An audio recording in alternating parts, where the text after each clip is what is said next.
Hey guys, welcome back to another episode of HospitaliTV. Today we're doing our first ever HospitaliTV Round Table Discussion, which happens to be a panel of all females, which I'm super pumped that it worked out that way. Many of whom I've known for several years and who I've looked up to for quite some time as well. So I'm really excited to do this one. I was going to let them introduce themselves, but I feel like they're going to be way too humble, so I'm going to take the lead on this and tell you who we have today. So to my left, we have Chef Claudette Zepeda-Wilkins. She is the current executive chef and partner at El Jardin restaurant that's opened up in Point Loma. The former chef de cuisine at Bracero by Javier Plasencia in San Diego.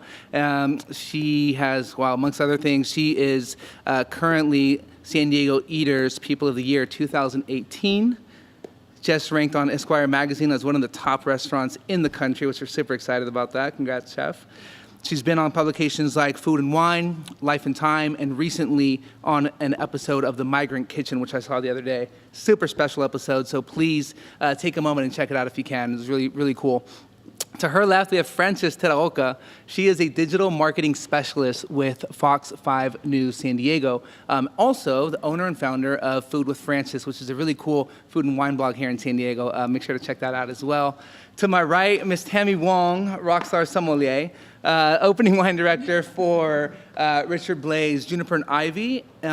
During that time, too, she was named Wine and Spirits Best New Sommelier. Which is pretty awesome. Now, moving on to the sales side, she represents a couple wine books. She runs a show called Wine and Tami Time, which you should definitely check that out as well. Somewhere in her free time, works for Stillion Vineyards in Escondido County as well. Has become an overall general spokeswoman for San Diego wines in general, which is pretty rad. Oh, not to mention, don't want to forget, she's one of the organizers for Net Diego, which is a festival for revolving around... you forgot about that one, huh?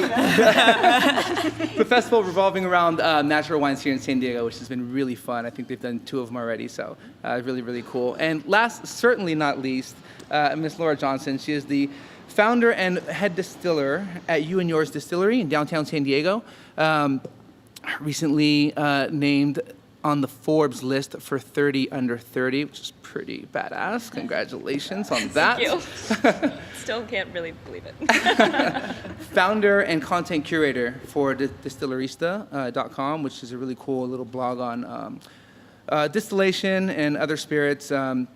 So she's been rocking too. Super glad to have everybody in today. Welcome. Thank you so much. If this is your first time watching, I just wanted to take a quick moment and tell you kind of where the show came from. The whole background and the momentum that we're getting with this is to be able to collaborate with people in the hospitality industry, not just in San Diego, but anywhere where we can get good people who have something to contribute.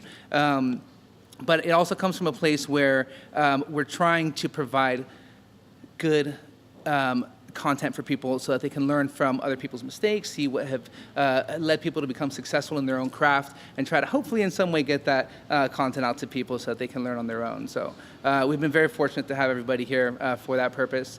I'll start off with myself, and kind of the reason why this came around too is I think one of the reasons I started doing this is I was working at a neighborhood wine bar coming fresh out of Addison for 2.5 years, thinking I knew everything about service. Went in to operate a wine bar and didn't really know that much about the operations of running a business.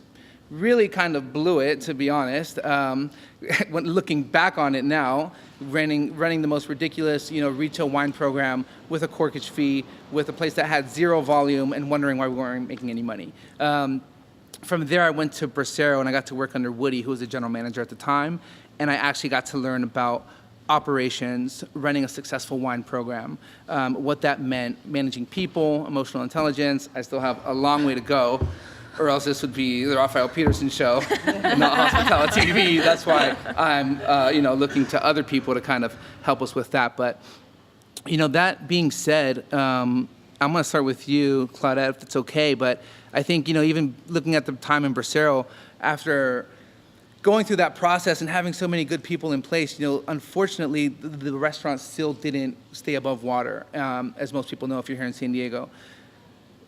And now you've moved on to a different restaurant of your own, which is doing very well. And I'm just wondering if you would share with us kind of how you went from that step, which can be very disheartening for a lot of people, and able to move forward into creating your own restaurant now.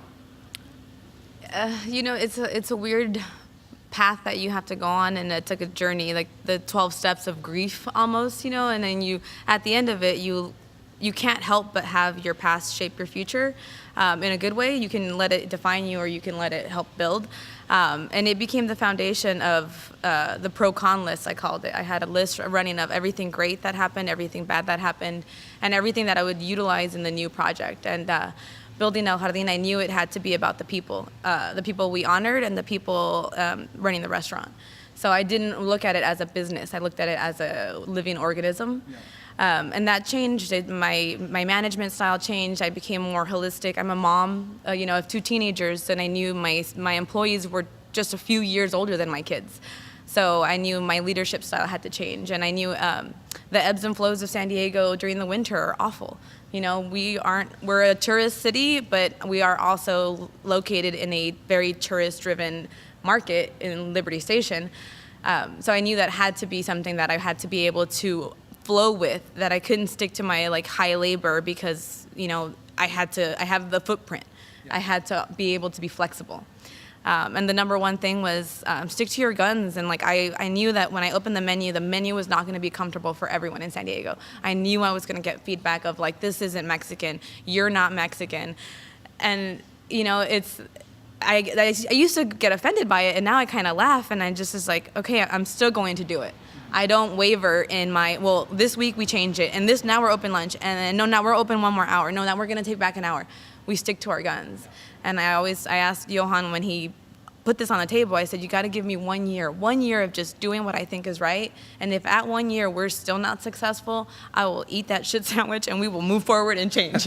But we have to do it 1 year. Did he approach you with somewhat of a different concept originally? Yeah, it was Bahamed. Mm-hmm. The logo was different, the concept was different, and I flipped it on its head a little bit, and I came back from Top Chef Mexico with just this huge inspiration and what Mexico could be, what a Mexican restaurant in the United States could be. And I mean, it was a learning and growth process for him too, because he had always been used to only doing his opinion, his ideas, his design. And here, comes along this girl he had never met and saying, yeah, but let's scratch that, do this, put this on the walls. And, and he designs all the restaurants. And I asked him one day, I said, can I put my input in the design? Yeah. And it was a little bit of a give and take, and we've come a very long way, and a lot of it was compromise. And it was funny, we were in Guadalajara doing a design trip, and everything he was looking at, I was like, no, that's tacky, no. I just kept saying no to everything, and then he kept saying no to everything I was doing. We walked into a furniture store, and we both grabbed a chair. And it was one of those stepbrothers moments. I was did we just become best friends? Yup. And that was a turning of the corner for us as a working relationship, to be able to understand our aesthetics, and it has translated into everything in the restaurant. Yeah. And it has a very authentic feel to it. Thank you. It really feels comfortable. It doesn't feel forced, it feels really good in there. I spend more time there. I spend more time with my employees in that space than my own home and my children. So it's very important to me to be able to, I'm the hostess with the mostest at my house. So when my friends and my family comes to my restaurant, you're coming to my house. And I want it to feel like you can, literally I've had a customer take his shoes off because they said this is supposed to be like the chef's house. So he took his shoes off and put them on the purse tree, and the purse tree was made by my husband, and everything, all these things that it makes us who we are. Yeah. It gives you that feeling of okay, you're coming to your aunt's house, the grandma you wish you had, or the grandma that you love visiting. Yeah. That's what it's supposed to do. What do you think was one of the biggest lessons that you took with you after Bracero that you wanted to learn from and kind of apply into the next project? I think the biggest lesson for me was just be true to me, and be able to stick up for myself. When you aren't given a platform and aren't given a voice as a female, as a woman in the industry, it's disheartening. And I never want to pull that female card, but it is something that we live with, and it's true.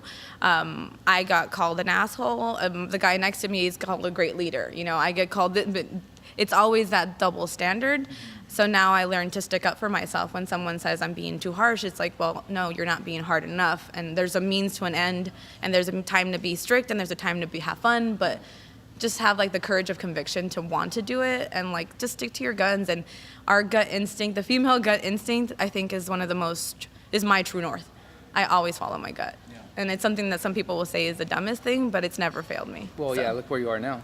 I think, and I think I failed to mention at the beginning, but one of the themes surrounding today's discussion was, opening up a business in the niche market. And I think that it speaks incredibly highly of you to have the guts to, after a big project like that didn't really succeed, you stuck to your guns and you went on to build what you always had the vision of this truly authentic regional Mexican cuisine, which is, it's paying dividends now. So that's pretty badass. Laura, I wanted to jump to you next. You have such a cool story too. Wait, You weren't ready? I thought I was going last again. No, I just remember hearing how you were getting ready to open up the distillery downtown, and some stories of traveling around the country and just trying to absorb as much as you can there. And I mean, I'm sure you must have had some similar struggles opening a distillery as the first female distiller in San Diego. Can you share a little bit about that with us? Yeah, I mean, looking back now, I joke that I kind of blacked out for a few years, not from drinking, but just from putting my head down and being so blindly convicted that I had something worthy of executing, and just putting my head down and getting it done, and really blacked. I can't trying to remember those years of hard work and just kind of figuring it out. It's hard to bring out actual stories and moments from that time, but I don't know. I got out of college and I'd studied international business and economics, and always had a very entrepreneurial spirit, knew that I wanted to have a business of my own at some point in life. Definitely didn't think that it would be in the liquor business at 22, but I don't know, I didn't know what else I wanted to do after graduation, but I knew I had this interest in distilling, and my boyfriend at the time, now fiance and business partner in You and Yours, was go follow that path, or follow that interest. And he found me my first distilling course online, just sitting on the couch one night the semester before I was about to graduate, and I signed up for it and walked across the stage, got my diploma. The next day I was on a plane to go try out distilling. Wow, that's crazy. At a distillery up in Washington State, and it was just kind of all over from there. It was a bit of an interesting experience, that first distilling course, but ultimately kind of came out of it feeling okay, if these gentlemen can do this and have a substantial amount of regional market share, I can absolutely crush this. Were there any female distillers that you ran into during that whole time, or anybody that you really got inspired from? There were definitely a few that I knew of kind of at the time, very few that I knew of, but never really quite got close enough to meet or interact with. At that time, I think this is 4 years ago, going on 4 or 5 years ago now, and even today, craft distilling, small batch distilling, whatever you want to call it, was still so nascent as a concept, as an industry, that there just weren't that many people for me to go to and learn from. I mean, the fact that it was so hard to find a distillery that was well enough established to even be able to have people come in and learn, and B, have an internship program or an education program, and then C, actually be willing to take a chance on me, because this definitely isn't what you think of when you think of a distiller. So it was tough. I spent 10 months after graduation just Googling and traveling and immersing myself in the industry every way, shape, form I could think of. And one of those ways was just doing what everyone else was doing at the time, which was, I'm going to start a blog. Even though I have no idea what I'm talking about, I wanted to create a space for myself. I wanted to put it in the universe that I was here and interested in this thing, and to start, even though it was totally fabricated at the beginning, I wanted to start creating some authority for myself in the space. And I'm definitely off topic, a question now, but I knew I had to do it, and ended up I came back to San Diego. I really wanted a job in distilling. I wanted to continue getting experience on the actual production side of things, and it was really hard to find a place that was well enough established, had an open position, would take a chance on me. And once I realized that wasn't going to happen, I just kind of took a step back and was okay, fuck it, let's do this myself.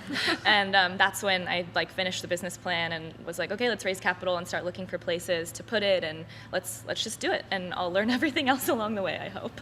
Were you getting any negative feedback once you guys were open, or was everybody pretty excited behind you that you were doing this, or what was the feedback from the I have public? to say it was pretty incredible. I was blown away and still am to this day. I mean, I wake up every day and pinch myself at the just positive response and support from not only the San Diego community, but other distillers in the industry, especially like female distillers and other women in this wine and spirits industries. And I wonder if that has anything to do with your incredible amount of positivity that you always carry around with yourself. That's very sweet. I don't know. I don't know how it happened, but I have so much conviction behind you and yours and what I'm doing and what we're trying to do and where we're going and how we're growing and what we want to do in the future. And I'm very fortunate.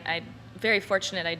I don't take it for granted how just, I guess, easy it is for me to just keep going. Like, I was never swayed. I just had like this blind conviction that I really couldn't tell you where it comes from. Well, I think we're kind of missing out on a very important part too of what you did. It's not just a distillery, but you're tasting. You essentially, first of all, have a tasting room. Yeah. That is gorgeous, and again, it's super comfortable. You can tell that you put a lot of thought into that, and I think we spoke about that briefly too. Yeah. Like, where did your inspiration come behind that to add that incredible aspect of hospitality to a tasting room in a distillery? For sure. Claudette, I resonated so much with what you were saying about you want it to feel like you and you want it to feel like your home. And, you and yours at the end of the day, it's an incredible team effort. We wouldn't be where we are without, the tons of people behind it, but at the end of the day, it is a direct reflection of me and my vision for the company and the space. And so while I was traveling, while I was kind of just immersing myself in the industry,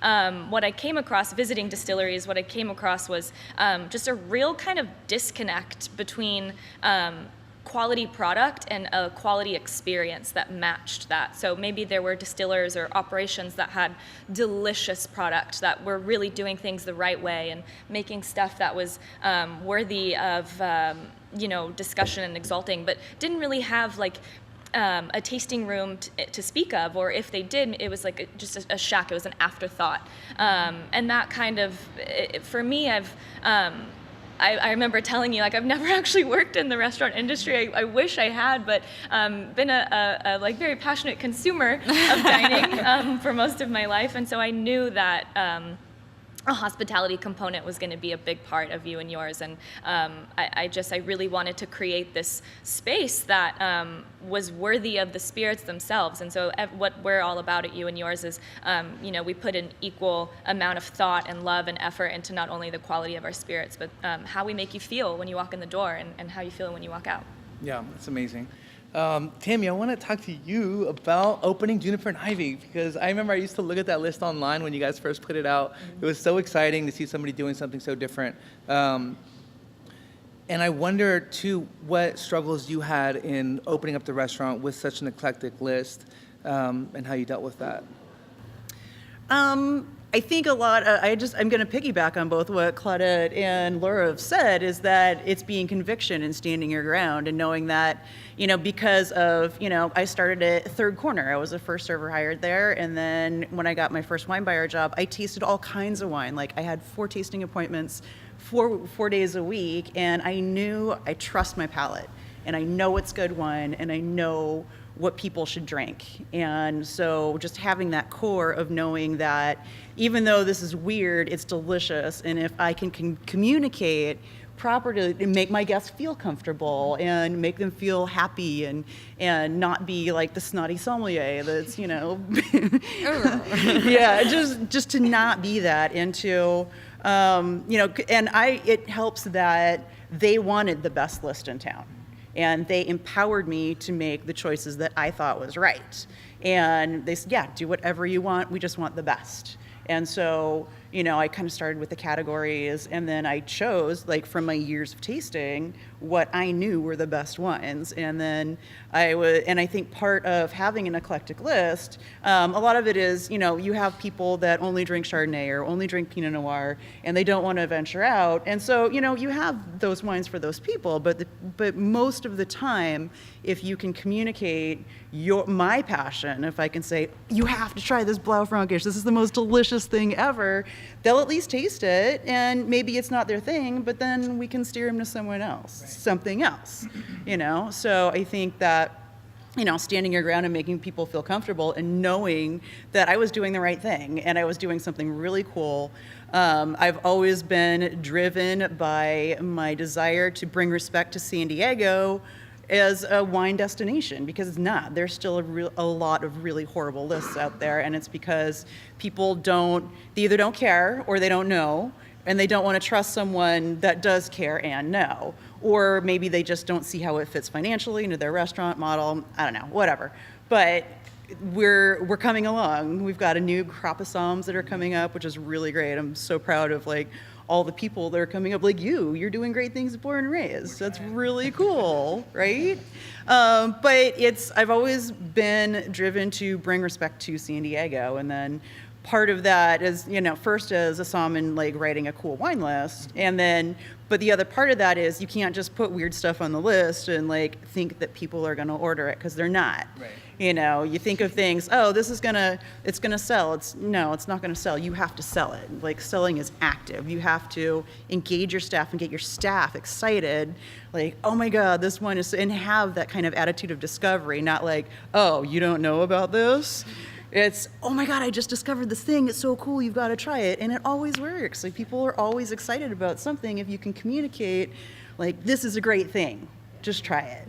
Yeah. So I think too, what helped with Juniper and Ivy is that I think that Blaze's style of cooking and the kind of food that they were making with liquid nitrogen and all the cool stuff they were doing is adventurous. And I think that it kind of attracts a more adventurous diner. I think in a steakhouse it might be more challenging because you have more of the people that want, a big chunk of beef and a cab, So that was definitely an example. That was a cool thing. It helps. Sure. Yeah, exactly. But as far, opening restaurants is just so hard. It's so hard. You don't sleep, you don't eat, you over-caffeinate, It's just, but, if you have the right team and you're in it together, that it makes it worthwhile. And if you're able to put together something that's really delicious and for people to get it, it's so rewarding. Yeah, no, that's amazing. And I mean, it's super interesting too, when you're doing basically hand-to-hand combat, right? You have somebody in front of you that you can okay, you're gonna not force a wine on somebody, but if it's for them and you think it's for them, you can be successful because you have them right in front of you. From there, I mean, you've done so many things, but now I know that you're really pushing kind of the wine movement and culture in San Diego. You're really at the forefront of it. Yeah. And this is where I'm super excited to get Francis involved a little bit too, because there's so many different takes on you can promote a single restaurant versus promoting a whole scene, a wine scene, right? And it takes a lot. It's not just one thing or one establishment. You really kind of almost create a movement. What have been some things that have helped you to do that now? Where do you think, I know you've been, reaching out to a lot of buyers and getting them involved in events and kind of having big tastings. We went to one at Costera with Maurice that was really cool. You had all the San Diego wineries out there, which I think was amazing. But what things like that have you taken with you, getting the momentum of being successful at Juniper and Ivy and having left there and done some other things, and now to kind of promoting San Diego as a whole? What do you think has been successful for you there? And Francis, feel free to jump in at any time with using media, digital and traditional, to kind of help create a movement like that. Well, it's still hand-to-hand combat. It's still me meeting with one buyer and trying to win that one buyer. And then that buyer puts, the Stélion Grenache Blanc on by the glass, and then people will drink it. And the problem with San Diego wine is, I was one of the, big buyers in San Diego. I knew nothing about San Diego wine. There are 116 wineries in San Diego County. Temecula is Riverside County. It's a completely different deal. And so I think that there is a disconnect between what's going on in wine country and what's happening in the restaurants down here. And there's not someone making the connection, which is what I'm kind of trying to do. And just to, that trade tasting was really great to at least expose people to it. And there's a lot of challenges still with wine in San Diego because there is a lot of quality issues. I mean, it's an emerging region. We have a lot to learn. We don't know what's going to grow well here. We don't know our good vineyard sites. The Highland Valley was planted in 2007. Right, and there's a lot of really promising things coming out of there, and it could, in the next generation, it could be a Grand Cru type site. We don't know. We won't know until the next generation. We don't know what's going to grow well here, and so What I'm excited about is being an early adopter and befriending the winemakers and like trying to make the connections with the winemakers and, you know, folks like you and buyers, and trying to get everyone together, and, you know, so we can give winemakers their feedback, like, ooh, man, you over oak that, you know? Yeah. And just to like, quit brewing Cabernet Sauvignon and quit oaking the crap out of it. Just stop it. We're not that good. It's not going to work. But I think that, you know, it's hand-to-hand combat. Like, I am reaching people individually, and it's just like being at a table and trying to sell someone, you know, filet gris. Like, here, you just have to taste it, you know? And then as far as, you know, social media, like, I don't know how much my wine and Tami time videos work, but people like them. Yeah, and they're it's great. really, I mean, they're very personal and they're real, right? And like, you have a ton of knowledge to share. Quick. Like, I love those. Yeah. Yeah. And they're quick. Yeah.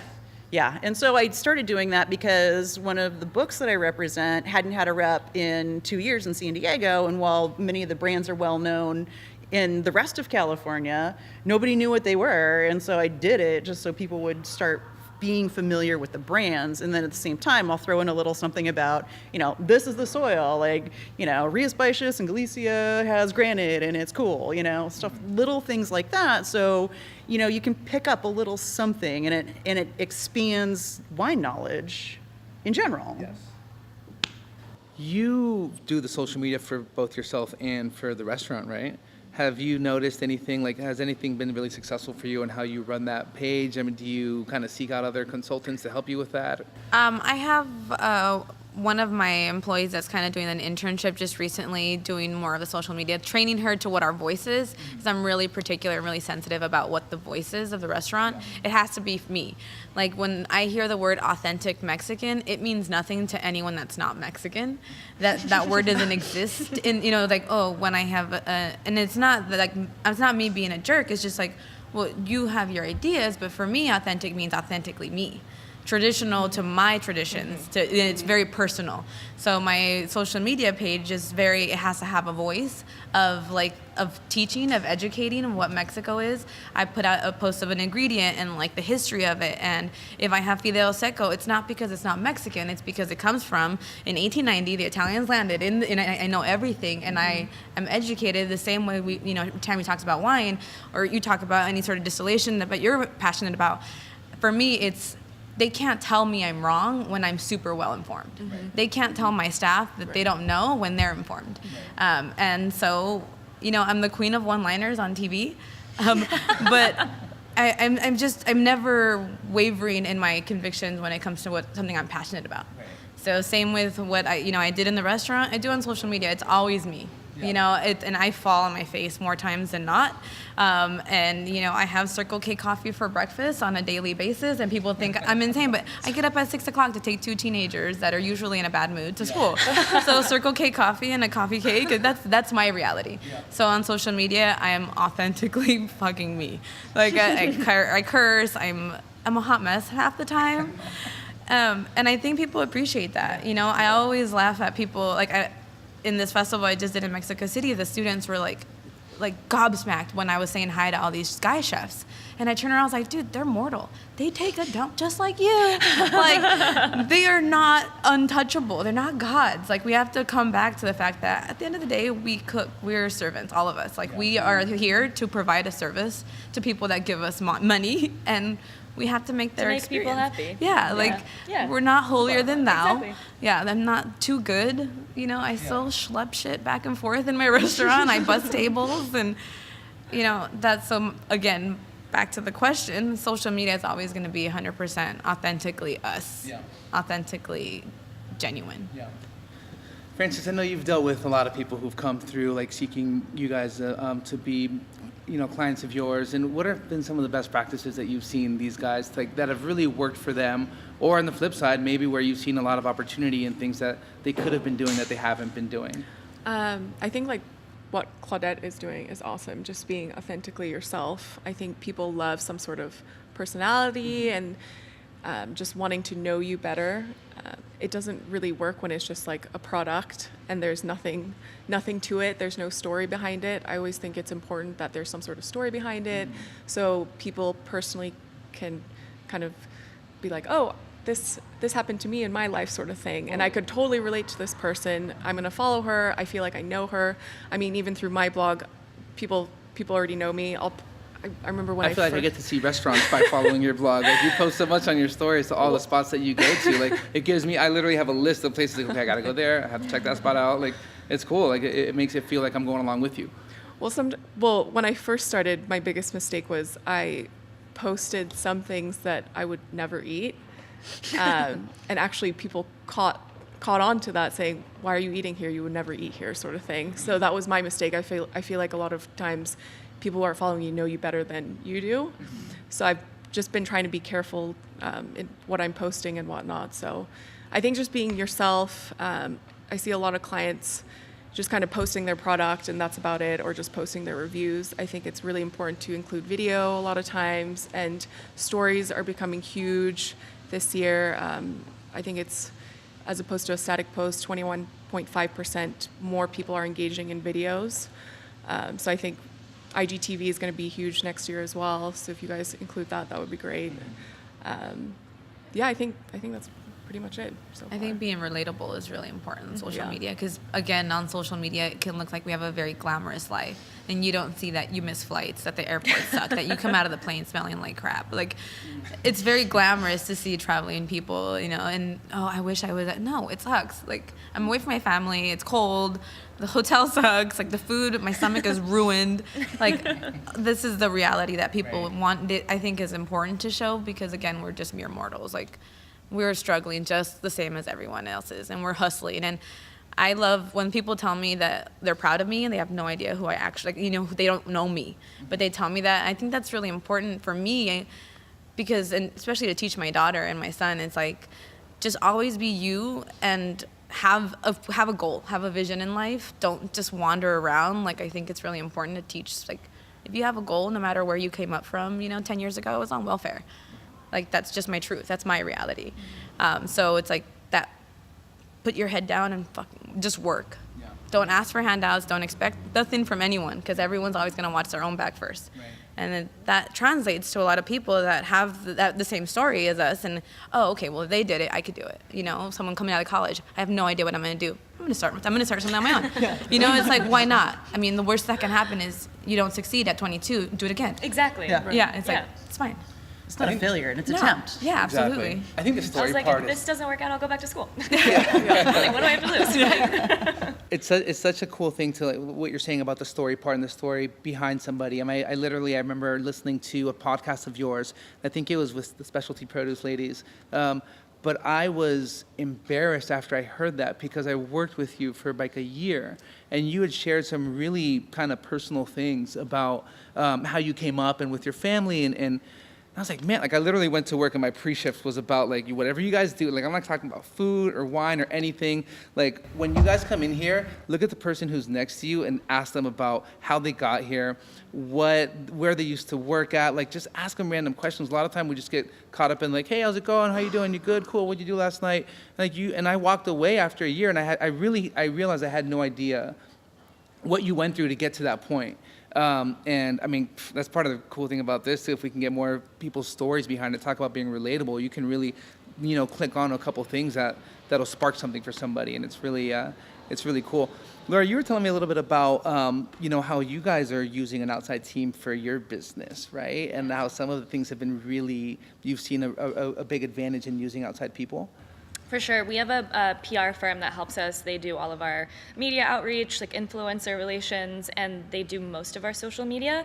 And I think that you don't necessarily have to have a PR company, but it was something that was important to me, because I knew that that's nothing that I'm really passionate about or interested in, but I knew that it was a necessary part of launching a new business, especially a new business where half the battle is education and like explaining to people what you actually are. Like, everyone's still like, oh, the brewery. I'm like, no, like similar, but we don't make different. Yeah, we don't make beer, we make spirits. And so for me, it was really important to have that component to our team. The one thing I will say is that Robin, who does all of it, she has her own firm called Our Public Relations, and she's actually not local. She used to be here in San Diego, but is now based in Boston. And but the thing that we did is like, we've known each other for years, and so she knew me. We had mutual friends. She knew about you and yours. She knew the story. She knew every single detail before we even had a lease. And so while I think it's important to have if you want to go that route where you want to have a PR team and kind of outsource that, great. But make sure that they really, like Claudette was saying, they really know your voice, and they know your business, and they know like what your goals are, and know what your product is, and because it's so important to make sure that every single tiny piece of content that's going out there is authentic and is real and is going to be a true representation of your brand. And so I think I was telling you the other day, like, that's the best check I write every month is to our PR team. Like, I seal it with a kiss because they just do such a good job, and we owe so much, I think, of the success, but I think we owe a lot of just the exposure that we've been fortunate enough to have to Robin and her team. So it's been a great thing for you and yours. It's a marriage of sorts. 100%. Yeah. And, always tweaking back and forth, and, like they'll post something, and I'm like, oh, shit, like, we don't actually have that cocktail on the menu anymore. Like, I forgot to tell you. Like, sorry. I know. But, we're all human, and it works, and but it's fun. Ladies, I want to open up the floor a little bit. Do you have anything that you'd like to ask each other, since we have you here in one spot, in one place? Just wanted to throw it out there. Well, I'm a huge fan of natural wines. And so for me also maybe it's just me being a control freak. Like, every time they talk about the restaurant, I'm like, geez, I gotta like relinquish some of it. But it's so personal to me. It's like, it's literally like blood, sweat, and tears, literal. Like, down to I became the construction project manager, So when they would put in an outlet here, I'd go in and I'd fight with the guys. And then it was a 5-month conversation of, do you want gas on your grill? It's like, no, if you guys can't start a fire without gas, I question all of you, like those conversations. But when it came down to the wine list and the cocktail program, it was really important for me because there's always a disconnect between the food and the drinks, and it was super important for the garden to be involved in the drinks and the wine. I worked with Molly, and we tasted 70 different wines, and it has to be a small list, like 14 it started with. And now I don't have anyone really helping me, and I know what I like. So it's like, I don't put anything on the menu that I don't eat, because I have a really hard time selling it, or even training people. I'm like, it tastes like shit, but sell it. Like, how could you? Yeah. So with wine, I'm a huge natural wine geek. So I started that part of the list, and we're actually having kind of good success, but I have no idea like what direction that it is in, because it's stuff that I like to drink. I don't know if it's any good, like, to the general public. But I'm just really fascinated by the whole natural wine movement. So I don't know if you could ever do like a training for chefs, because I want to get my first level. I want to, like, if you could, like, for my cook staff, like, all my cooks are part of the training for front of house too, because we have a hand in front of house. Like, we run food, we talk about food, we describe it when we land. My line cooks, sous chefs, everyone. How would you like turn that corner where you can make natural wines? 'Cause I feel like it's so scary for a lot of people that have only ever served, very conventional, like reds, whites, sparklings, to do natural. Because I hear the word funky, and I always tell my staff, don't use things that people use, like cheese is funky. And usually that in your brain, you go, oh, it smells really bad. Yeah. So I'm like, don't use those words, those trigger Vocabularies. words. Yeah. Vocabulary is very important. Yes. So like, how it would be cool to have like experts come in and like teach them some other, because I just teach them how I would describe it, but have like some legitimacy behind it of like, okay, it's not just crazy chef telling you that it's good. Well, I've always had this fantasy of doing like a wine 101 for back of the house, because it's a marriage, right? Food and wine, they're better together. And so, I mean, I would love to do that. That would be super fun. But in terms of selling natural wine, it was surprising how big Nat Diego went off, and social media was a major thing. We did all our social media, mostly Chelsea Coleman and I, and then the other 3 people in our team. But that's all that we've done in terms of marketing, and we're really successful with it. It really helped. But in terms of like teaching people to talk about wine, and about natural wine, I think going back to the story, like, hey, there's 140 different things that you can add to wine that don't have to be listed because of, whatever USDA, whatever.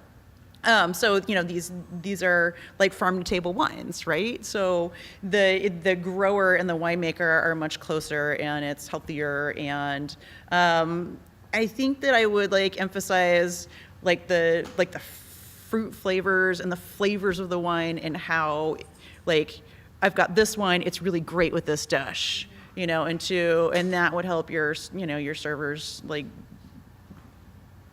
converse with the guests.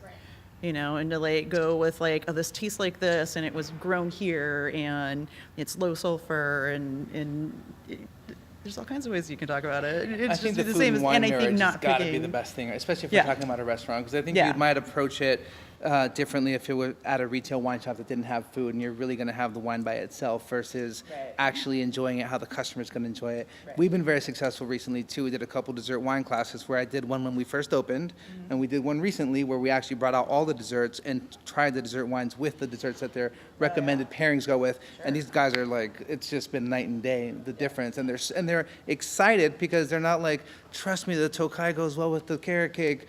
They're like, now you can see their eyes glow like, oh my God, that's delicious, and they get it, and that's all it takes. They don't need to talk about, if they have time, sure, they can go into the history of Tokai, but I think what sells much more is you seeing somebody's face light up, being like, dude, I had that pairing last week, and it was amazing. I'm like, yeah, I'll take one of those.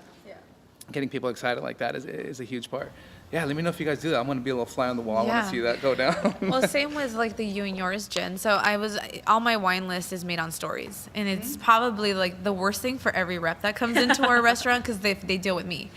And they don't want to deal with me. They want to deal with a bartender, a bar manager. They want to deal with someone that speaks their language. And I speak the language of food, and I think there's a connection, but a lot of these reps come in wanting to sell their agenda, and I literally turn them around, and I'm like, come back when you have something worth it. Like, I'm sorry, I'm not putting Patron on the list. I'm not doing this. I know how this shit is made. I'm from Jalisco. I know how tequila was made. No, I know there's only 5 families making worthy shit. Everything else is garbage. And I have that conviction is like good and bad, right? But so when appreciated.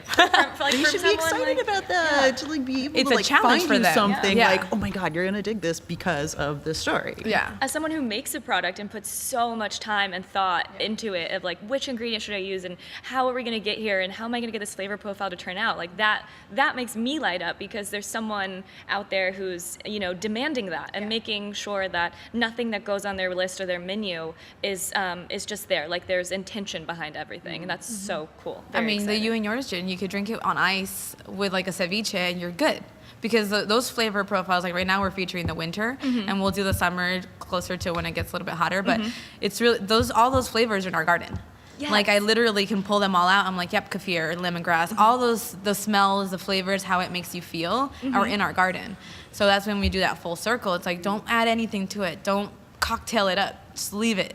Like, things should stand on their own. Like, my mole, I could literally serve it on its own. Or that ceviche is just the fish and lime juice. That's it. Like, you don't need to touch it. And that's like the minimalist Japanese method. And you don't put that together with Mexican food. You always put it very overworked with crema, with this and that. And certain things, yeah, you do. But other things that are super like organic, I think just let them do them. And that's 100%. with like the wines and with the spirits. And I don't know. I think You that's want- like a people to be able to taste every single thing in it. You want them to be able to taste every ingredient, and you've put so much work into a product. Like, why would not muddy it is the wrong word, but like, why make it more difficult to experience the true essence of that product? So I'm always trying to fight with bartenders as well. Like, don't bury it with, like 3 different juices and Saint Germain and this and that. Like, let it be, Like, yes, it's a little bit more of a challenge for you, but like, if you're actually good at your job, then it shouldn't be an issue. Yeah. And treat it with love and care. Like, our spirits are definitely on the more kind of subdued, elegant, like feminine side of the spectrum when it comes to flavor, which, bartenders want something like 50%, like it's gonna cut through whatever I add to it, but no, like, give it some love, like it makes you work for it a bit, and I like that, so thank you for treating it well. Even the vodka, where you're like, oh, vodka.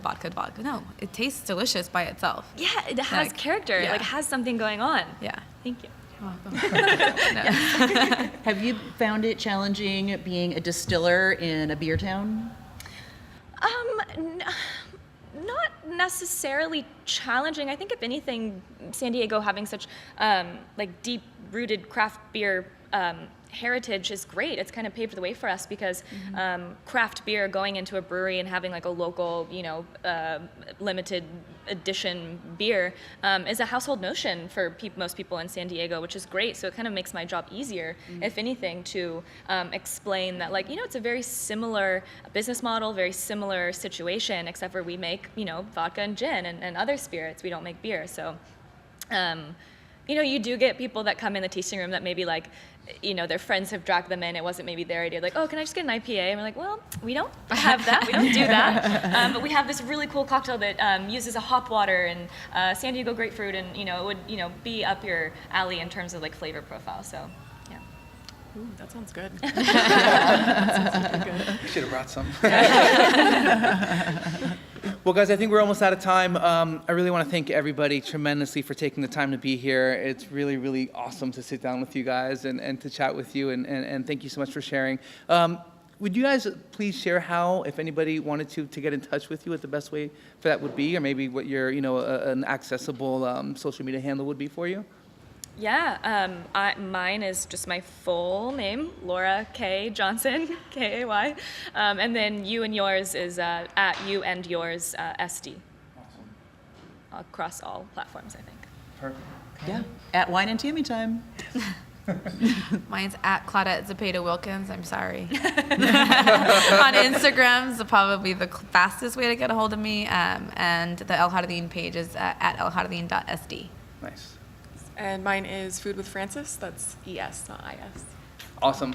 And of course, don't forget to follow HospitaliTV on Facebook and on Instagram at HospitaliTV. We do have a iTunes podcast that we're going to upload this to, so make sure to follow us there and subscribe. Thank you again. See you soon.